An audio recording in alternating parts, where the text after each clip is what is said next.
Hello दोस्तों, स्वागत है आपका स्टडी 41D पर। तो मैं इस चैनल के माध्यम से आप लोगों तक टीजीटी पीजीटी आर्ट से संबंधित क्वेश्चंस विथ आंसर्स भेजता हूँ, प्रोवाइड कराता हूँ। इसलिए आप लोगों से रिक्वेस्ट है कि मेरे चैनल को सब्सक्राइब करें और बेल आइकन प्रेस करना ना भूलें यदि आप इसी प्रकार के लेटेस्ट नए वीडियो पाना चाहते हैं तो। और मेरे चैनल को लाइक एवं शेयर करें। तो चलते हैं दोस्तों प्रश्न की ओर। तो प्रश्न हमारा है, सिंधु सभ्यता का मुख्य क्षेत्र मिलता है। तो लिखा है भारत में, पाकिस्तान में, अफगानिस्तान में, ईरान में। तो सिंधु सभ्यता का जो मुख्य क्षेत्र है वो मिलता है पाकिस्तान में, ऑप्शन नंबर 2। नेक्स्ट है आपका, सिंधु सभ्यता के व्यापारिक संबंध किन सभ्यताओं से होने का प्रमाण मिलता है। तो यहाँ पे दोस्तों नंबर 1 है आपका फारस, नंबर 2 है बेबीलोनिया, सुमेरिया, चीन। तो इसका राइट आंसर जाएगा फर्स्ट के साथ, फारस, जिसका आधुनिक नाम ईरान हो गया है। इसी प्रकार से मेसोपोटामिया का आधुनिक नाम इराक हो गया है। ये भी क्वेश्चन आ सकता है। तो नेक्स्ट आपका क्वेश्चन है, किस स्थल को सिंधु सभ्यता की प्रथम राजधानी माना जाता है। हड़प्पा, मोहनजोदड़ो, गनेडीवाल, लोहमजोदड़ो। तो इसका राइट आंसर आपका होगा फर्स्ट, हड़प्पा। हड़प्पा जो है वो सिंधु सभ्यता की प्रथम राजधानी मानी जाती है। नेक्स्ट है, जोरवे संस्कृति कहाँ विकसित हुई। गुजरात, महाराष्ट्र, मध्य प्रदेश, राजस्थान। तो इसका सही आंसर जाएगा 2 के साथ, option number 2 is correct. Maharashtra, Jorwe संस्कृति जो है वो महाराष्ट्र में विकसित हुई थी। मानव सभ्यता के प्रथम मृद भांड कहाँ से मिले हैं। तो फ्रेंड्स यहाँ पे थोड़ा सा बताना चाहेंगे, मृद भांड मतलब मिट्टी के बने हुए बर्तन। तो मानव सभ्यता के प्रथम मृद भांड कहाँ से मिले हैं। तो ऑप्शन नंबर 1 है सिंधु घाटी से, नंबर 2 है मालवा से, नंबर 3 है जोरवे से, नंबर 4 है वीरभूमि से। तो वैसे तो यहाँ पे सिंधु घाटी सही होगा, लेकिन यहाँ पे जो है ऑप्शन नंबर 2 सही है, मालवा। हड़प्पा सभ्यता की विशालतम बस्ती में नहीं सम्मिलित किया गया है। इस स्थल को कालीबंगा, हड़प्पा, गनेडीवाल, धौलावीरा। तो इसका राइट आंसर है for Dholavira is right answer. Next है आपका, किस स्थल से उत्खनन में चूड़ियों के अवशेष बाहुल्यता है। प्रश्न देखेंगे क्वेश्चन को, किस स्थल से उत्खनन में चूड़ियों के अवशेष की बाहुल्यता है। तो नंबर 1 है कालीबंगा, नंबर 2 है चाहुंदड़ो, नंबर 3 है लोथल, नंबर 4 है रोपड़। तो इसका राइट आंसर जाएगा 1 के साथ, यानी कालीबंगा। कालीबंगा का मतलब ही, कालीबंगा का अर्थ है चूड़ियाँ। सिंधु सभ्यता से मिली मृण मूर्तियाँ किससे बनाई गईं। कांच से, बलुआ पत्थर, मिट्टी, चूना पत्थर। तो इसका यहाँ पे आपका मतलब जो है ये मिट्टी जो लिखा गया है, ठीक है, यही ऑप्शन सही होगा, क्योंकि टेराकोटा फिगरेंस के नाम से भी जाना जाता है इसे मिट्टी को। और मिट्टी को पका के बनाई गई मृण मूर्तियाँ जो हैं वही बताई गई हैं। नेक्स्ट आपका टेराकोटा फिगरिन्स से आशय है। तो टेराकोटा फिगरिन्स से आपका इसमें आपसे ऑप्शन नंबर 1 है मूर्तियाँ, मोहरे, मृण मूर्तियाँ, सीले। तो इसका आंसर जाएगा 3 के साथ, यानी 3 इज राइट। मृण मूर्तियाँ। लोथल का उत्खनन किसके निर्देशन में हुआ? मार्शल, SR राव, जगपत जोशी, इनमें से कोई नहीं।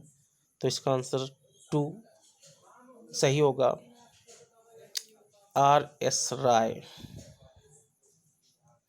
नेक्स्ट है सैंधव लिपि किस प्रकार की है? तो मूलाक्षर, चित्राक्षर, अरमाई, खरोष्टी। तो इसका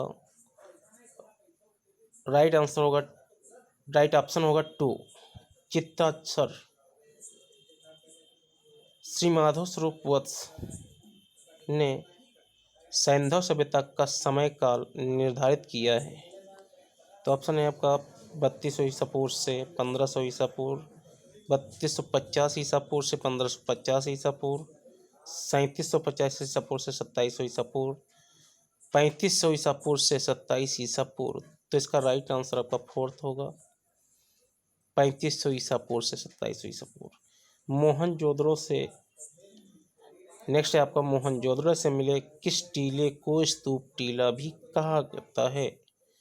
तो ये आपका है नगर टीला, दुर्ग टीला, मध्यमा, उपरोक्त सभी। तो इसका राइट आंसर होगा 2, इसका राइट आंसर ऑप्शन होगा ऑप्शन 2 के साथ जाएगा, दुर्ग टीला।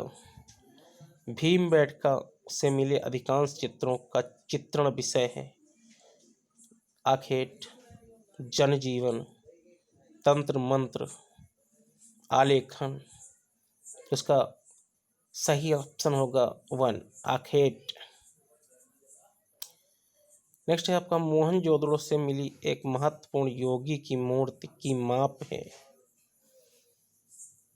तो इसमें ऑप्शन है 18 × 9 × 7 सेंटीमीटर, 5 × 5 × 2.5 सेंटीमीटर, 18 × 11 × 8 सेंटीमीटर, 11 × 9 × 8 सेंटीमीटर। तो इसका राइट आंसर होगा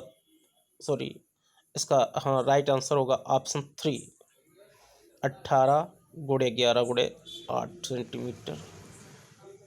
तो नेक्स्ट देखिए आप लोग दोस्तों, देखिए नेक्स्ट है पाषाणिक चित्रों में प्रयुक्त वर्णों का माध्यम है। तो इसमें खनिज, रसायन, पेड़ों का रस, जल। तो इसका करेक्ट आंसर होगा ऑप्शन नंबर 4 जल। प्रथम धातु मूर्ति किसकी बनी? तो चूना पत्थर, तांबा, कांसा, लोहा। तो इसका राइट आंसर होगा कांसा। तो राइट ऑप्शन होगा 3। इनमें से असंबंध स्थल है। तो नंबर के पंचमढ़ी, बाघ, मंदसौर, भीमबेटका। तो इसका ऑप्शन नंबर 2 सही होगा, बाघ। तो फ्रेंड्स बताना चाहेंगे यहाँ पे पंचमढ़ी, मंदसौर, भीमबेटका ये प्रागैतिहासिक कालीन स्थल हैं, जबकि बाघ गुफा का समय लगभग 6वीं शताब्दी से 7वीं शताब्दी में माना जाता है। हड़प्पा सभ्यता की विशेषता थी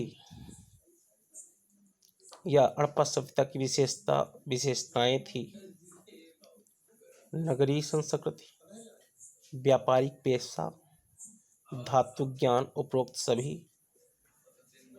तो इसमें नगरीय संस्कृति और व्यापारिक पेशा और धातु ज्ञान उपरोक्त सभी option number 4 is correct. Next है सिंधु सभ्यता का सबसे विस्तृत अवशेष है। कैसे इस प्रकार से भी पूछा जा सकता है।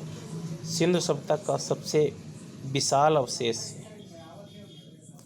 तो नंबर 1 स्नानागार, अन्नागार, महाविद्यालय भवन, इनमें से कोई नहीं। तो इसका राइट आंसर होगा ऑप्शन नंबर 2 अन्नागार।